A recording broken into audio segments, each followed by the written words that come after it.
Ang magtanim nga raw ay di biro. Pero paano kung nakatira ka sa gitna ng syudad?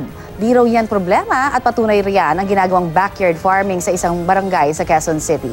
Balitang hatid ni Cesar Apolinario. Hindi bahay kubo at hindi rin munti. Konkreto kasing gusali na may 3 palapag ang bahay ng isang empleyado ng Barangay Holy Spirit, Quezon City. Pero ang halaman dito, sari-sari. Utos kasi ng kapitan ng Barangay Holy Spirit sa lahat ng empleyado at volunteer, umpisahan sa kanilang bahay ang backyard farming.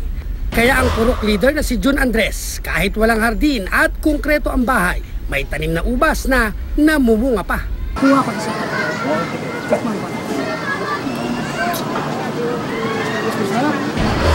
May tanim din siyang kalamansi, pinya, alugbati. Okay lang yun para may edad na, magandang at may napaglilibangan. Ang head ng sports committee ng barangay, wala raw espasyo sa bahay kaya sa bubong ng stage siya nagtanim. Halos lahat ng gulay sa bahay kubo, itinanim niya kaya abot kamay lang pag anihan na.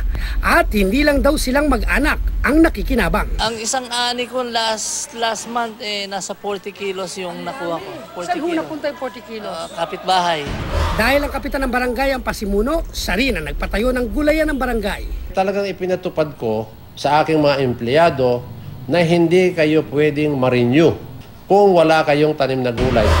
Hindi lang mga empleyado ang nahawa sa pagkatanim dahil ang 7,000 residente sa barangay na beneficiary ng 4Ps, nabahagian ng mga binhi ng gulay. Cesar Apolinario, GMA News.